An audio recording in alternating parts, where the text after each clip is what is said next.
Halo, kali ini kita akan belajar materi tentang metode penyusutan aset tetap untuk mata pelajaran Akuntansi Keuangan kelas 12. Mari kita mulai. Tapi sebelum itu coba jawab dulu pertanyaan berikut ini. Apa itu aset tetap? Apa itu penyusutan atau depresiasi aset tetap? Lalu, mengapa aset tetap perlu disusutkan? Berdasarkan PSAK nomor 16, aset tetap adalah aset berwujud yang dimiliki untuk digunakan dalam produksi atau penyediaan barang atau jasa untuk direntalkan kepada pihak lain atau untuk tujuan administratif dan diharapkan untuk digunakan selama lebih dari satu periode. Contoh dari aset tetap diantaranya adalah kendaraan, mesin atau peralatan, tanah, gedung, atau bangunan. Aset tetap memiliki beberapa karakteristik, di antaranya adalah memiliki wujud fisik, digunakan dalam kegiatan normal perusahaan, memiliki nilai material yang cukup besar, serta memiliki manfaat ekonomi lebih dari 1 tahun. Selanjutnya kita akan bahas mengenai depresiasi. Depresiasi adalah alokasi harga perolehan aset tetap pada periode-periode akuntansi dalam masa penggunaannya. Berdasarkan PSAK nomor 17, depresiasi adalah pengalokasian jumlah suatu aset yang dapat disusutkan sepanjang masa manfaat yang diestimasi. Nah, pertanyaan terakhir yang belum terjawab adalah mengapa perlu dilakukan penyusutan terhadap aset tetap? Aset tetap itu sendiri seperti misalnya peralatan, gedung, atau kendaraan tentunya akan kehilangan kemampuan untuk memberikan jasa seiring dengan berjalannya waktu. Akibatnya, biaya perolehan aset tetap tersebut perlu dipindahkan ke akun beban. Faktor-faktor yang menyebabkan penurunan kemampuan aset tetap untuk penyediaan jasa dapat diidentifikasi sebagai penyusutan fisik atau penyusutan fungsional. Sehingga penyusutan tersebut dilakukan sebagai akibat dari berkurangnya manfaat dari aset tetap itu sendiri, di mana penyusutan diakui sebagai beban pada periode yang bersangkutan.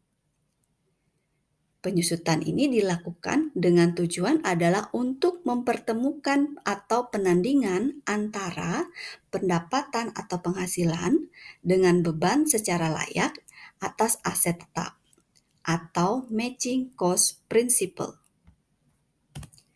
Selanjutnya, faktor-faktor yang menentukan besarnya penyusutan. Yang pertama adalah harga perolehan. Harga perolehan adalah meliputi semua pengeluaran yang berhubungan dengan perolehan dan penyiapan aset tetap sampai dengan aset tetap tersebut siap dioperasikan. Yang kedua adalah nilai residu atau nilai sisa, yaitu taksiran nilai aset tetap setelah habis masa penggunaannya. Yang ketiga, umur ekonomis atau masa manfaat. Umur ekonomis atau masa manfaat adalah masa penggunaan dari aset tetap itu sendiri, yaitu sejak mulai dioperasikan sampai dengan aset tetap yang bersangkutan secara ekonomis sudah tidak menguntungkan lagi. Dan yang keempat adalah metode penyusutan yang diterapkan. Metode penyusutan yang diterapkan disesuaikan dengan karakteristik aset tetap yang bersangkutan dan juga disesuaikan dengan ketentuan perpajakan yang berlaku. Berikutnya, kita akan bahas mengenai metode penyusutan aset tetap. Untuk metode penyusutan aset tetap dapat dikelompokkan menjadi 4. Yang pertama adalah metode garis lurus atau straight line method. Yang kedua, metode saldo menurun ganda atau double declining balance method. Yang ketiga, metode jumlah angka tahun atau sum of the years digit method. Dan yang keempat adalah metode aktivitas. Nah, di dalam metode aktivitas dapat dipilah lagi menjadi 2, yaitu metode satuan jam kerja dan metode satuan hasil produksi. Jadi, Ada 5 jenis metode penyusutan aset tetap. Tetapi dalam video kali ini kita hanya akan membahas satu metode saja dulu, yaitu metode garis lurus.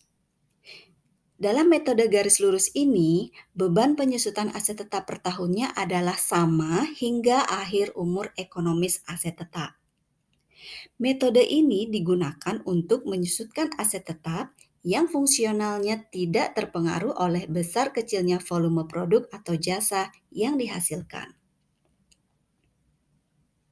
Untuk menghitung penyusutan per tahun, ada pun rumus yang dapat digunakan yaitu harga perolehan dikurangi nilai sisa dibagi umur ekonomis.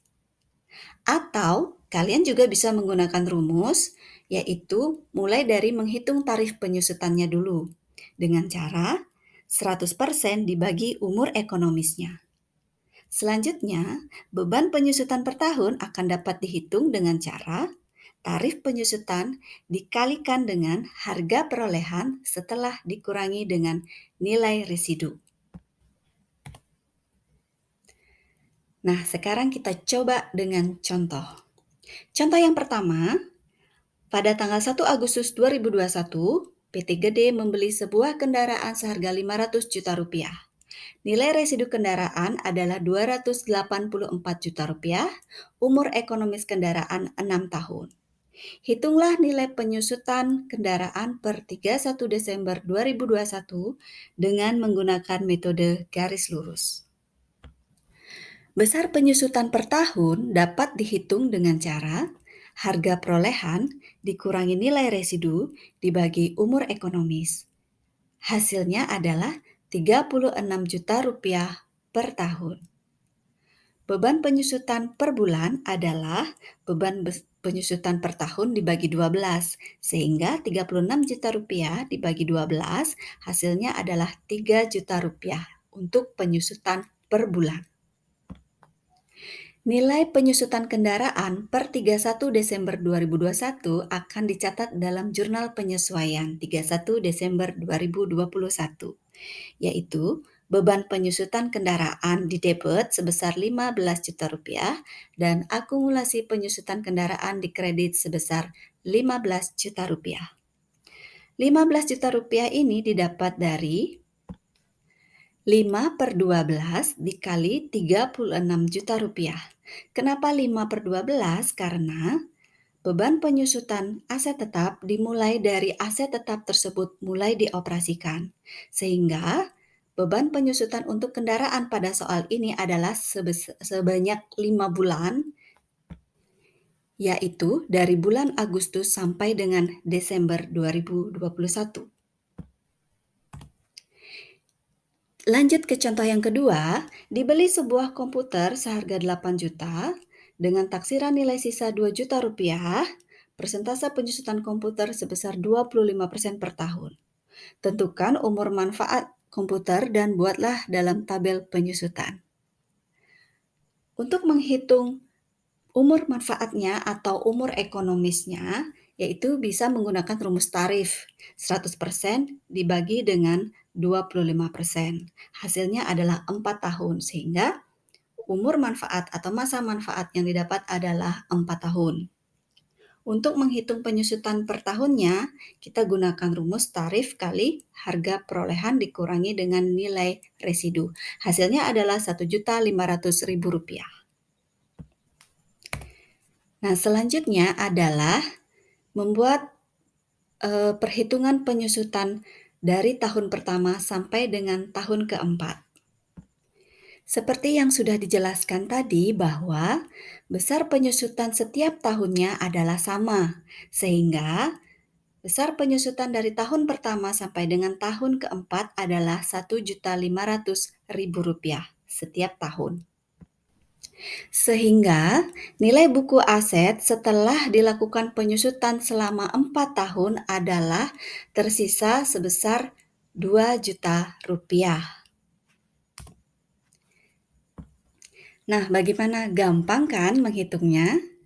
Tapi di sini ada beberapa poin penting yang perlu kalian ingat. Yang pertama, Apabila tanggal pembelian aset tetap berbeda dengan tanggal mulai dioperasikan aset tetap, maka dasar perhitungan penyusutan menggunakan tanggal mulai aset tetap tersebut dioperasikan. Yang kedua, apabila pembelian aset tetap dilakukan sebelum tanggal 15, maka pembelian dianggap terjadi di awal bulan dan penyusutan diperhitungkan penuh pada bulan bersangkutan. Selanjutnya, apabila pembelian aset tetap dilakukan pada tanggal 15 atau setelahnya, maka pembelian dianggap terjadi di awal bulan berikutnya, sehingga penyusutan juga mulai diperhitungkan pada bulan berikutnya. Nah, sekian dulu video kali ini. Untuk penjelasan metode penyusutan yang lainnya, tunggu video selanjutnya ya. Semoga bermanfaat dan sampai jumpa.